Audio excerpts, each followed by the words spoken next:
I'm a little worried for Pixar. Okay, when I say that, I'm not gonna go be all doomer and cynical like, oh, Pixar is dead, their films are nothing like before, it's all slop now, animation is dead. If you want that opinion for some reason, you're not gonna like this video because firstly, I'm not miserable like the rest of the cartoon community and film Twitter, and secondly, I've actually really enjoyed Pixar's recent output. Well, I have somewhat of a negative reaction whenever I see Toy Story 4 because of the Uno game my family loves to legitimately torture me with, but this is the wrong kind of video to defend. I never thought in the slightest that Pixar had gone downhill. Sure, ever since Disney took over, there has been a personal touch missing that made their earlier work so special, but they've still been making enjoyable, fun, and heartfelt films in my opinion. Hell, my avatar's jacket is literally Ember Lumens. I don't think anybody has noticed until I just now pointed out. So when I say I'm worried for Pixar, I actually mean by how Disney is treating them. I think you know what I mean. Devaluing the brand with the Disney Plus strategy, squeezing out as many sequels as they can, and poor marketing on certain films, making it feel like they're prioritizing one over the other. Coincidentally, that has happened to both of their original films released in the past few years. I mean, it's Disney we're talking about. If it isn't some big IP like Toy Story, Marvel, or Star Wars, they don't give a shit. I still remember the cries of Pixar's potential doom when Elemental held the worst opening in the studio's history, and then the sheer amount of shock when it managed to bounce back thanks to good word of mouth. That still makes me smile. And now Pixar is returning to Sci-Fi without the need to replace Tim Allen with Chris Evans, with Elio. Oh no, not the guy from Call Me By Your Name. I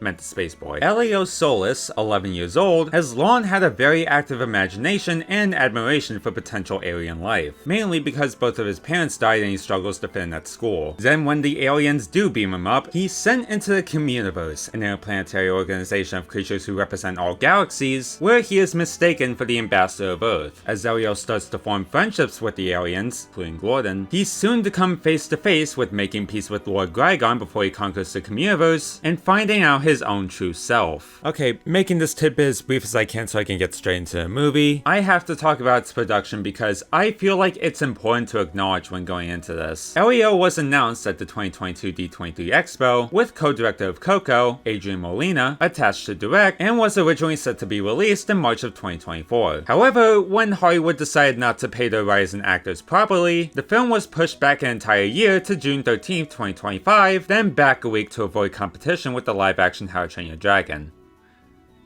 I feel like that's a discussion for another day. While it might seem weird to push the film back an entire year because of a strike, it's actually more so to do with what was going on internally. Molina, presumably burned out, personally left the project to work on Coco 2, leaving Tony Red director Domi Shi to not only finish the film, but to make some storyline changes. Yeah, it wasn't the smoothest production. And I can say that when I saw the film with my older brother on Thursday, I could pretty much see it. Throughout the film, it feels like Molina and Chi's style of directing, pacing, and comedy clash together, and while it's not very noticeable from the naked eye, as someone who's watched Coco and Turning Red, I was able to recognize the Molina parts that were kept and where Chi's influence was added. And it kinda adds this distracting inconsistency to the film, which I won't go into detail to avoid spoilers, but if you squint, you'll notice it. I also think the clashing of ideas has left some themes and characters underdeveloped. Maybe not so much of a pacing issue, but more so of a runtime issue. A few extra minutes could have been used to explain some stuff more and let some emotional moments really sink in. Yeah, that's pretty much where my gripes end. I am such a sucker, aren't I? I'll start by stating the obvious. The movie is a visual feast for the eyes. Even though Pixar's over-realistic style has pretty much become basic at this point, it doesn't invalidate how breathtaking everything looks. The best looking parts are definitely within the Communiverse thanks to its colors and very detailed backgrounds. I also really dig the character designs, both the humans and especially the aliens, who feel like a mixture of the Monsters Inc. designs and giant sea creatures. There's also some scenes where the editing really goes full out on the 80s aesthetic, like some motion blur and the low frame rates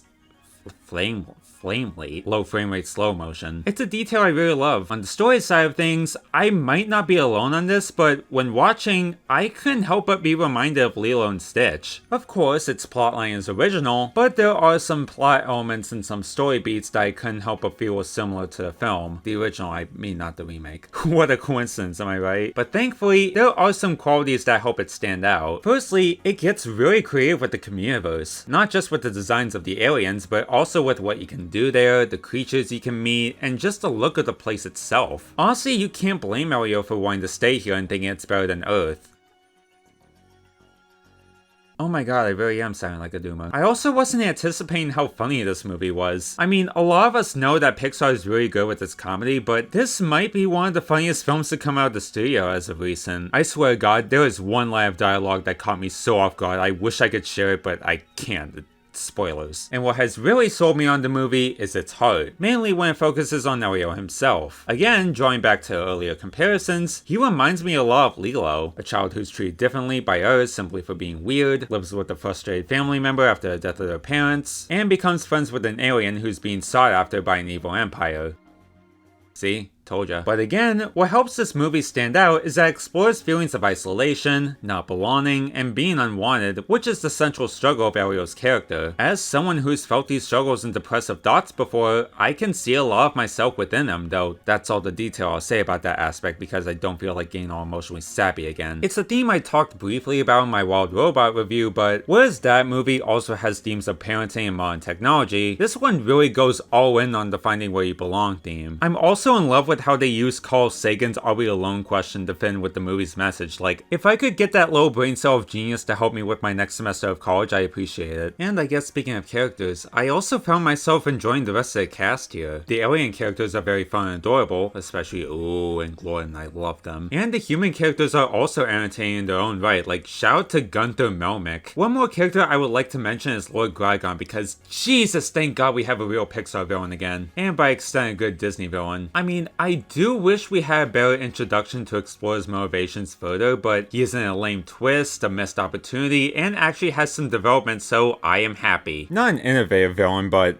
it's still a real villain, I'll take it. While Elio isn't groundbreaking and probably could have used some more time to flesh itself out and truly develop, its heartfelt story, gorgeous animation, lovable cast, and engaging themes help make this one of the most wholesome Pixar flicks to date. Plus, it's a better Lilo and Stitch remake than the actual Lilo and Stitch remake. Again, while it doesn't reach the heights of their classics, this proves that Pixar can still make movies that are on par with their older hits if it wasn't proven already. Sadly, it doesn't look like this movie is gonna have a very good opening weekend, but there is potential it could leg out like Elemental did. But whereas Elemental, while mostly positive, had a bit of a polarizing reception amongst audiences, Elio's reviews have been nearly nothing but praise for it. And with the budget being lower this time around, there might be a chance that it could turn a profit if, again, it proceeds to leg out like Elemental. Not saying it will happen, but it could. Don't let Doomer cartoon people on Twitter tell you that it's done for. Again, people are just miserable. And that's why I'm giving Elio an 8 out of 10. The production issues can be noticeable, but it's still a cute film nonetheless. I highly suggest you go see it when you have the time.